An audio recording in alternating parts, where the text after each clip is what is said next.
ES Audio. Hello, I'm Mark Blunden, and this is the Evening Standard's Tech and Science Daily. Coming up, would you pay 90 grand for 6 hours in near space, bar included? But first, it's shut down at Twitter's offices as workers at the beleaguered social network claim new boss Elon Musk is scared they will sabotage the firm. Reports suggest workspaces are temporarily closed ahead of Monday and passes revoked as the new owner mulls his $44 billion acquisition's corporate direction.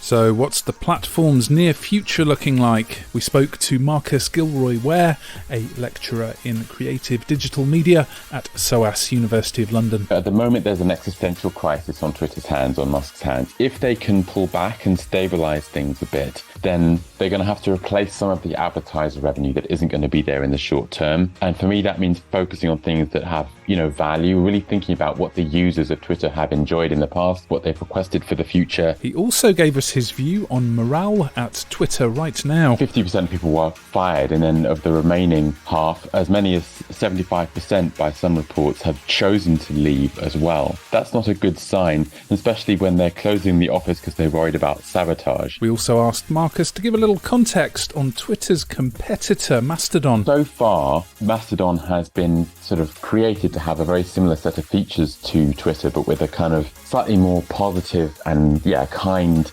atmosphere. But that's partly because it's got, early adopters who were tired of Twitter are the ones who have been using it. So let's see what Monday holds for the remaining workforce after Musk said they should agree to long hours and high intensity or say goodbye with 3 months' pay. Next, the new boss of collapsed crypto exchange FTX has slammed a complete failure of corporate controls. John Ray III was parachuted in to try and salvage something from the wreckage and track those billions of missing dollars. Ray's got pedigree in this regard after firefighting some of the world's most high-profile bankruptcies, including Enron. In a court filing for bankrupt FTX, Ray blasted a complete absence of trustworthy financial information and concentration of control in the hands of a very small group of inexperienced, unsophisticated and potentially compromised individuals. Now, it's Earth as you've never seen it before, because NASA's Orion capsule, on its way to nearly the moon, has captured a stunning blue marble image of our planet. 9 hours after its launch, the probe on NASA's Artemis lunar fact-finding mission snapped the stunning view. It was taken some 200,000 miles away from Earth. Orion will eventually swoop within 60 miles of the moon to gather data ahead of a planned human mission in 2026.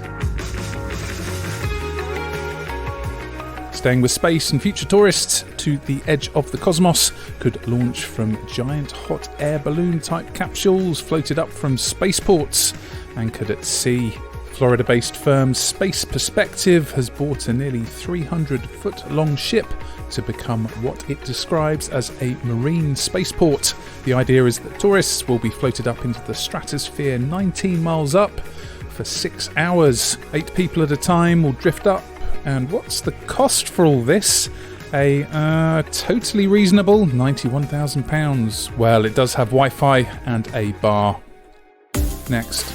With electric cars slower to take off in Japan than the US and Europe, the government there is now looking at plans for a pay-as-you-drive mileage tax on EVs to help repair roads. Transport chiefs are trying to calculate a future way to charge EV owners for road maintenance and repair due to what they say is the increased weight of the battery-powered vehicles and need for a widespread charging network. Reports suggest there are also plans for a new form of tax on electricity and hydrogen, as these overtake petrol as the prevalent form of future vehicle power. To find out more about how London's going electric, check out standard.co.uk/plug-it-in.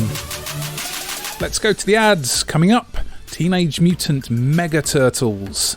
Why not hit rate and follow in the meantime?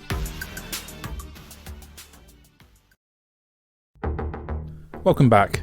The fossilised remains of an 83 million year old giant turtle has been discovered in Spain, and it's twice the size of an average person. The remains belong to an entirely new species, which may have been one of the largest marine turtles ever to have lived. Researchers at Universitat Autónoma de Barcelona estimate the shelled beast had a body over 12 feet long.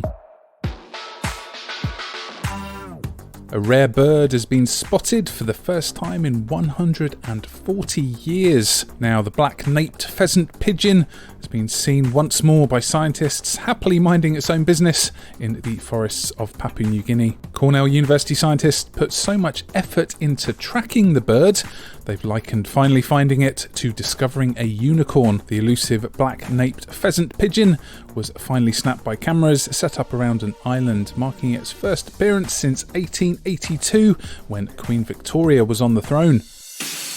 And finally, scientists have discovered that social groups of bees actually fly greater distances to get the best pollen than their solitary counterparts.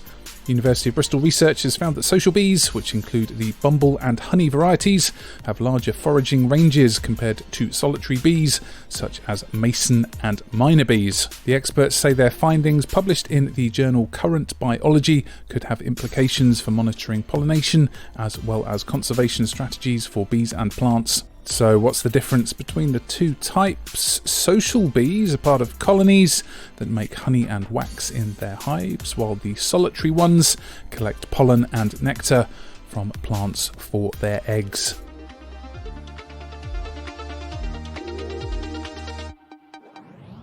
You're up to date. Come back at 4 p.m. for The Leader from the Evening Standard here in London. Tech and Science Daily is back on Monday at 1 p.m. See you then.